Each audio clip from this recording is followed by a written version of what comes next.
Alrighty. Well, thank you so much, everyone, for joining us. My name is Kelly, and I'm with Free and Just here. Very, very happy to be joined by this incredible group of speakers this morning. As folks know, yesterday the Supreme Court extended the temporary pause of the Fifth Circuit's order in Louisiana v. FDA until this Thursday, May 14th at 5 p.m. Eastern. Right now, mifepristone remains accessible, including by mail and at pharmacies.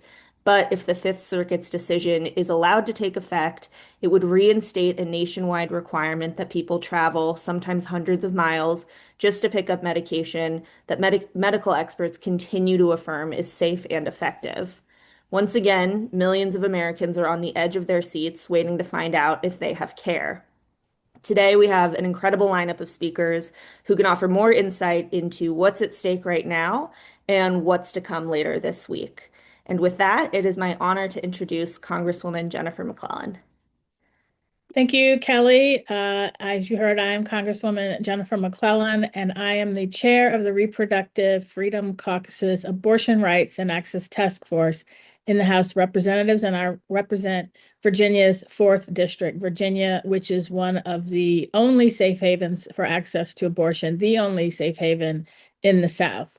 We have been closely monitoring the Louisiana versus FDA case and are alarmed at how its outcome may further unravel the state of reproductive health care in our nation.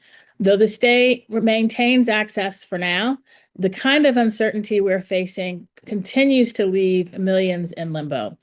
And since the FDA first approved it over 25 years ago, mifepristone is safe and effective. So Louisiana's attempt to reinstate the in-person dispensing requirement isn't about safety. It's about limiting access to the reproductive health care that patients need when they need it.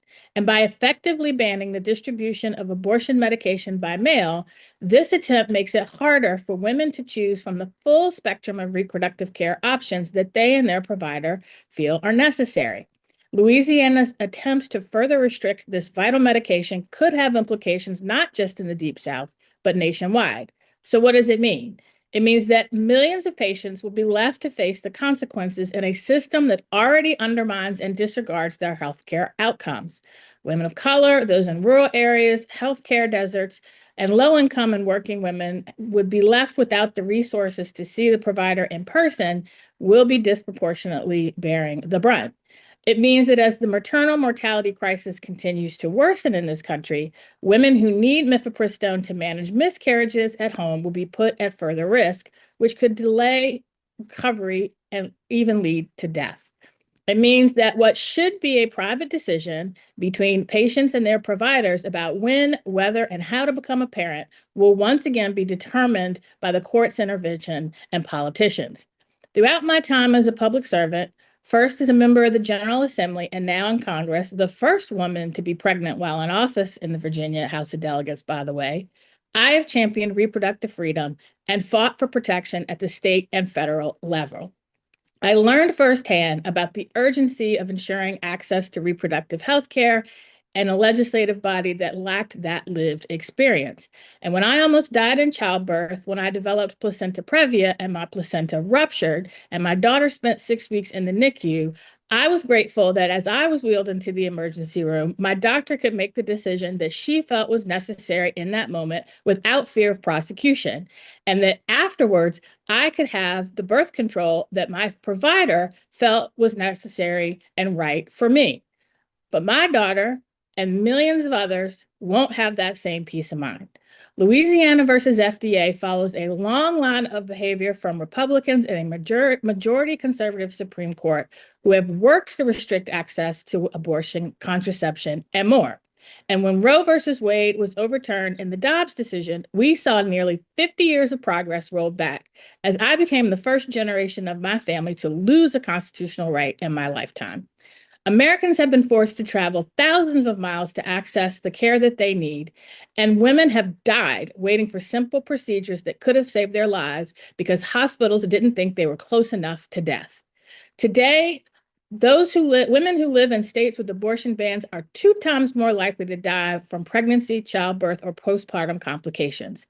And last year, the Republicans' big ugly law and their choice to let the enhanced premium tax credits under the Affordable Care Act expire put healthcare out of the reach of millions, threatened our hospitals. And even here in Virginia, we have seen a rural hospital close their labor and delivery department. So women now have to travel farther to get the care that they need. And the Supreme Court could make it even worse. We have too much at stake to go back now. We are seeing the erosion of our legal rights, our access to health care, and we must continue as legislators to partner with advocates, experts, and lawmakers at all levels of government to find the best path forward in responding to these attacks and strengthening our reproductive freedom network. Thank you for your time, and I want to turn it over to an amazing partner, Minnie Timmaraju, President and CEO of Reproductive Freedom for All.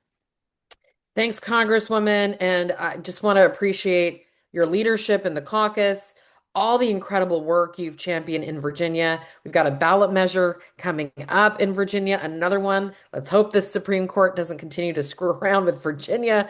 We've got a lot going on, and we're so grateful to Virginians for protecting our rights and being a safety net for the entire American South, which is just terrible to imagine, but we're so grateful for the leadership. I also want to thank Dr. Kristen Lyerly and Kayla Smith. You're going to hear from them next. And I just want to thank all of you for showing up and covering this critical situation. We see a lot of good friends who cover these issues here on the call. Look, I don't want to sugarcoat it. This is the greatest attack on reproductive freedom and abortion rights since the fall of Roe, since the devastating Dobbs decision. We cannot and do not trust this court to protect abortion access. These are the same justices who ripped away the federal right to abortion, and they're now deciding whether patients can access the medication that makes up the majority of abortion care in America. And anti-abortion extremists, they were never going to stop. They were never going to leave abortion to the states. Trump and the anti-abortion machine he has built across Congress, the courts, and federal agencies have chosen junk science over evidence because their goal has always been to impose restrictions on abortion so severe, so sweeping, that access is effectively collapsed through a series of backdoor abortion bans. Thus, what we're seeing is the prospect of a national abortion ban. Healthcare deserts have deepened across the country. In states with abortion bans, people now drive an average of 11.3 hours to reach a clinic, up from 2.8 hours before Dobbs. Providers are fleeing out of legitimate fear of prosecution, and medical students have little incentive to start their careers in red states with bans. But I want to make a note about the blue states that don't have bans, because this decision and these restrictions will impact folks like in states like Virginia that have gone and have legislatures or have gone to the ballot to protect abortion access in these states. Medication abortion and telemedicine is critical to access in many of those places that have healthcare deserts as well. It's not just red states, and we are not immune, even in places like California, New York, Minnesota, etc.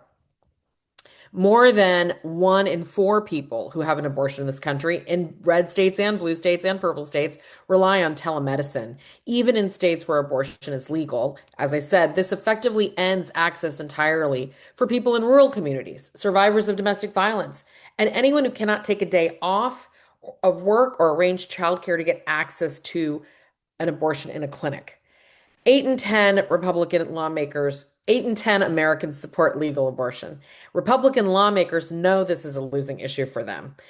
GOP lawmakers are only accountable, it seems, to anti-abortion extremist groups, not their own constituents, who the majority of which, including Republicans and independents, support legal access to abortion.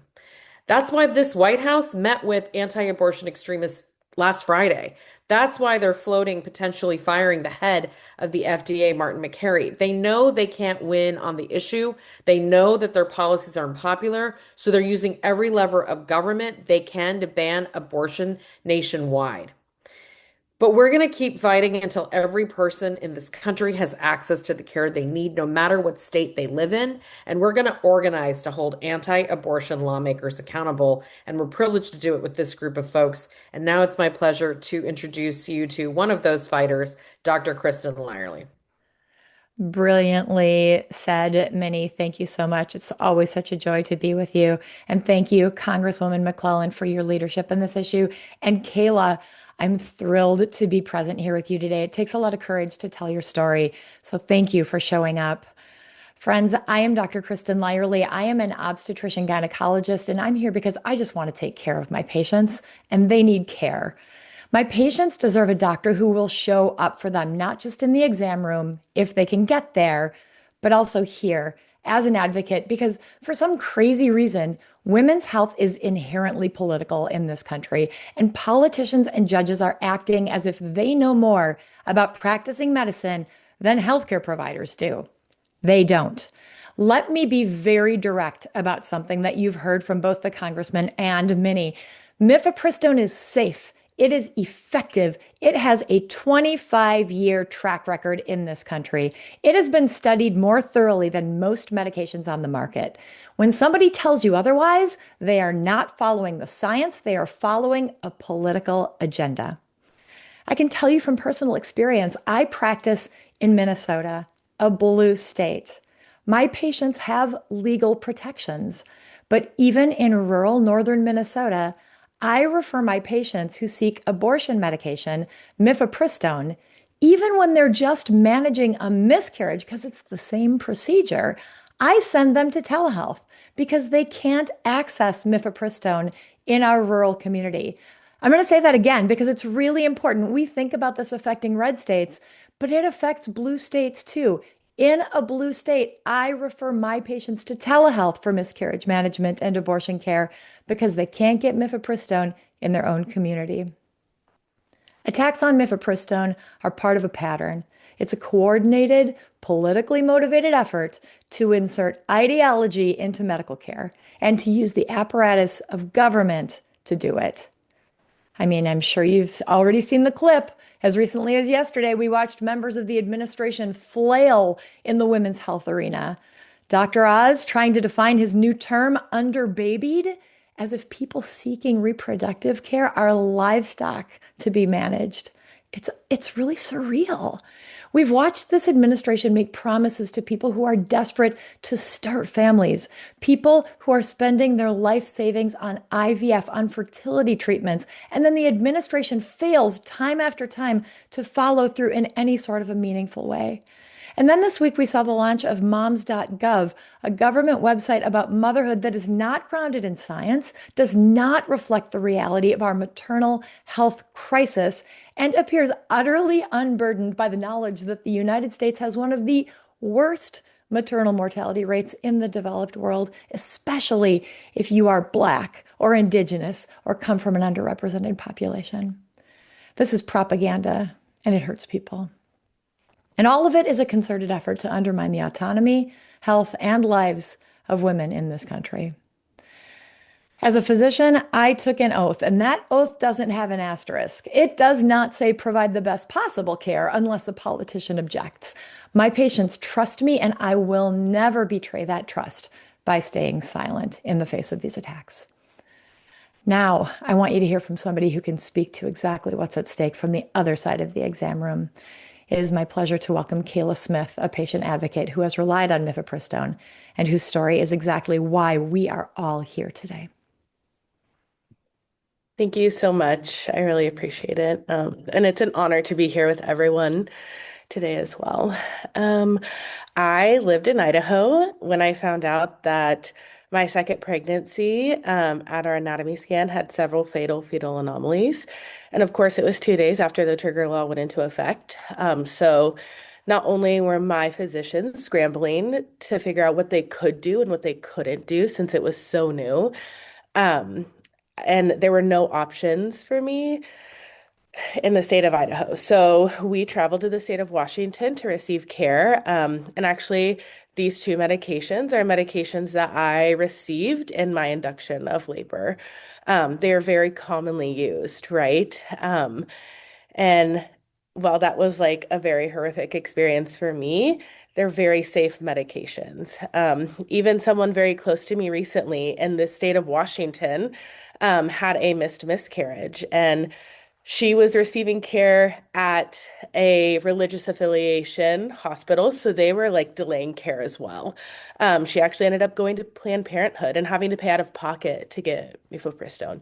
So this is not just happening in red states, this is happening in blue states, right? And denying access to these medications via mail, right, is just going to it, yeah, it's just gonna get worse. And denying access to patients across the country for abortion care is just uncalled for and completely asinine, right? Before we said, okay, so when Roe fell, we knew what was going to happen, and everyone was saying, oh, no, you're still going to have access. It's just to the states, right? We're still going to have access. Like my story and like so many others that I know are proof and here today to tell you that that is not reality, right? We are endangering women. Um, and just like that press conference said, I wonder why we're underbabied, right? Um, I wonder why, because it's not safe to be pregnant right now. And I don't think that's fair to people who want to grow their families.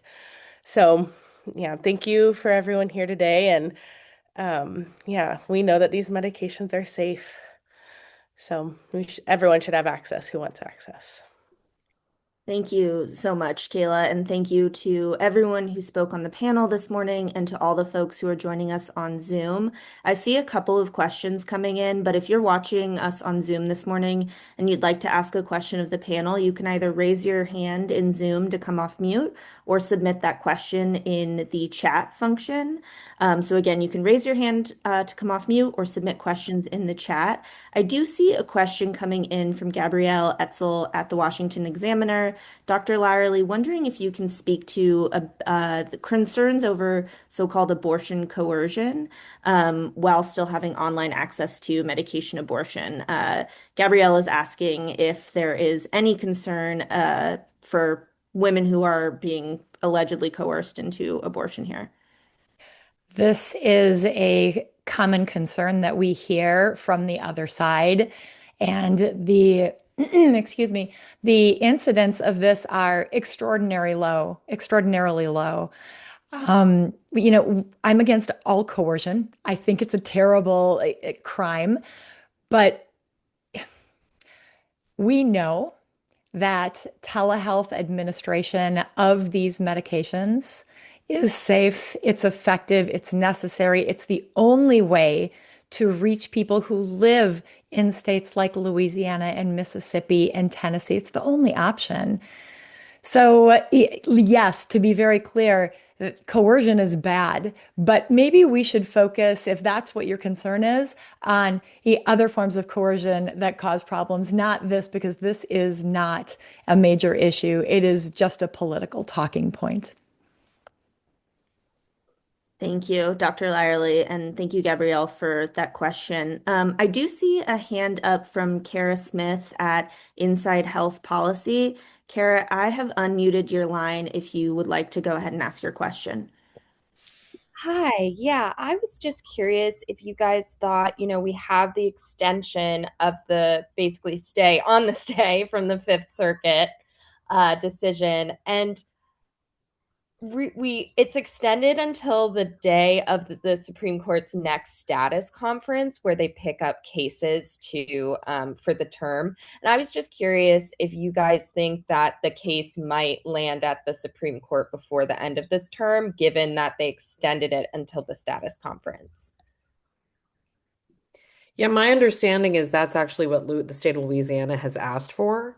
So I think, it would be highly unprecedented, but it is definitely possible. Thank you. Thank you. And thank you, Minnie, for responding there. I also see a hand up from Carlene Johnson at Center Square. Your line is unmuted if you'd like to ask your question.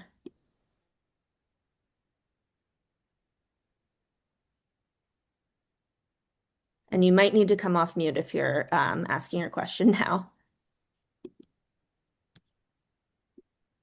I'm sorry. I thought I had unmuted. Apparently I hadn't until just now. Thank you. I wanted to ask either the doctor or the congresswoman to respond to that ethics and public policy center, the insurance claims data. I know you're familiar with it. That did show a very high percentage of some serious adverse events from mifepristone if someone's just doing it at home. If in fact 1 in 10 women had that serious adverse event, how do you respond to that study? That is a single study that is methodologically flawed, and it is in complete opposition to the 25 years of experience and extensive data that went into approving and maintaining this safe, effective medication on the market. And this also speaks to a different question that I see in the chat from Susan Jaffe, which is, what does this mean for the FDA and for other medications that the FDA has gone through their long, rigorous scientific process to approve, that now a court is with a waving of a magic wand completely eliminating? I am very fearful in the long run, not just for abortion medication, but for any medication that has any sort of a political motivation or conflict, or anybody could be opposed. If you get the right court on your side, can they just take away the FDA approval in the future? It's an open question. Can I piggyback off of that to Susan's question? Thank you, doctor. In 2024, this a similar case went all the way to the Supreme Court. The Supreme Court dismissed it based on standing, but a very important, influential, voice that year was pharma, the pharmaceutical industry, because they understood that the FDA could be compromised and the impact it would have across the entire sector, not just medication abortion and mifepristone. We've yet to hear from the industry in this case.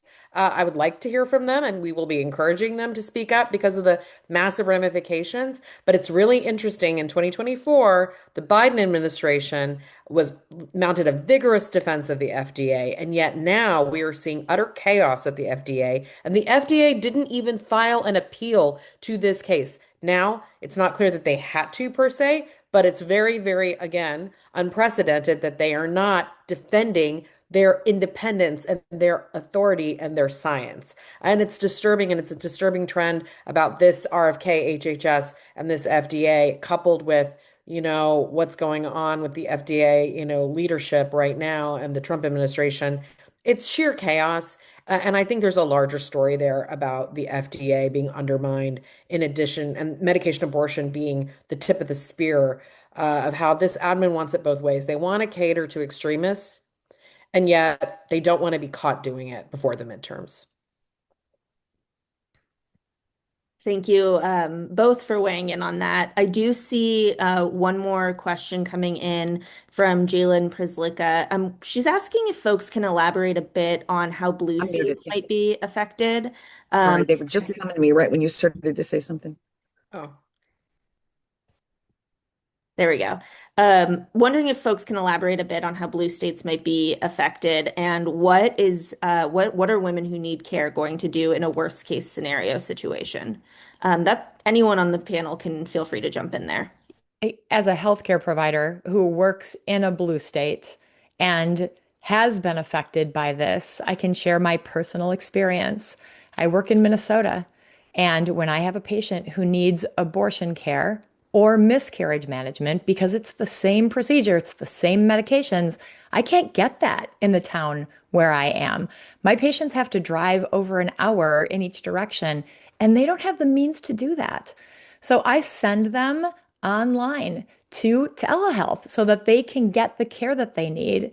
And I'm there for them while they're going through the whole process. So that's a plus. And they know that they can trust me because we've got that relationship. But they cannot access the care they need in their community. So they need telehealth.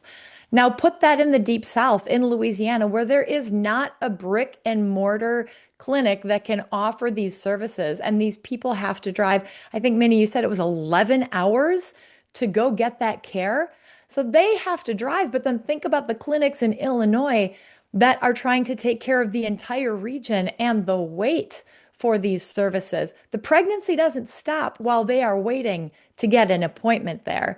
So that makes it more complicated, more expensive, and more burdensome for patients.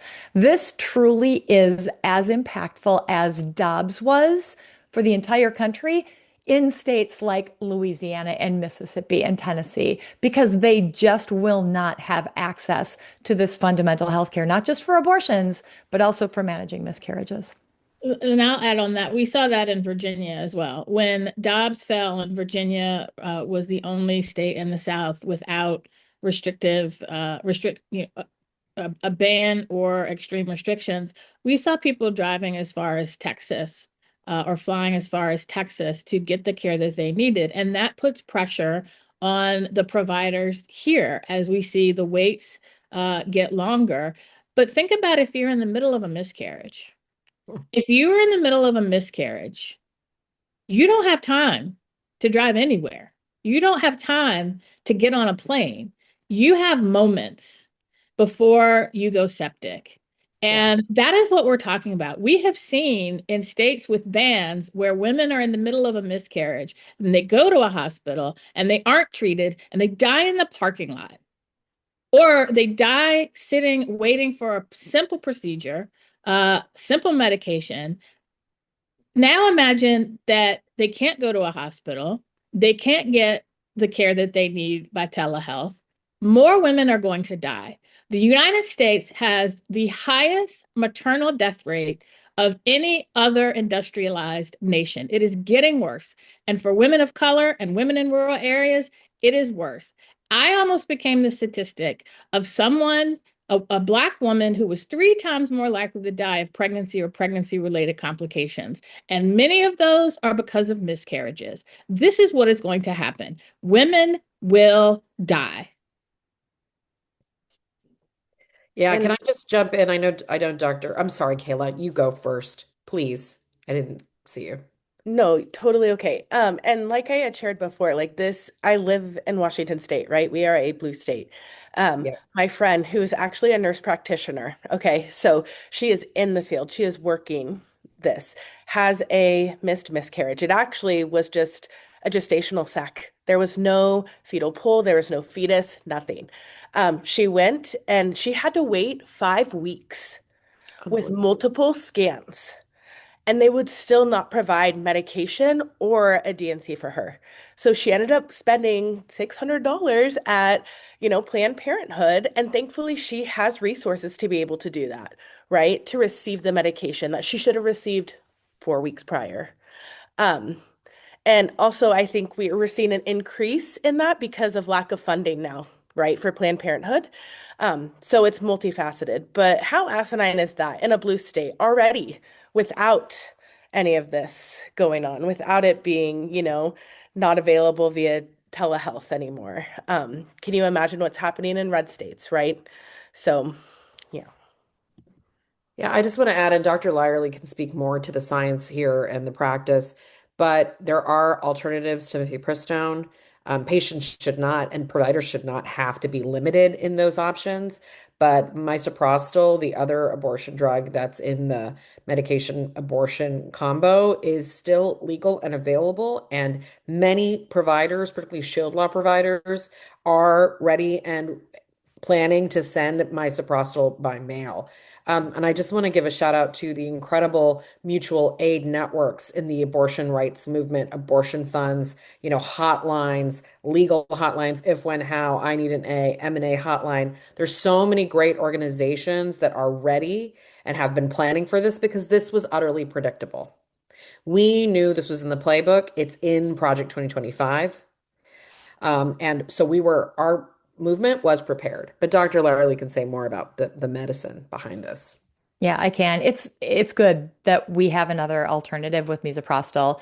It's not the gold standard.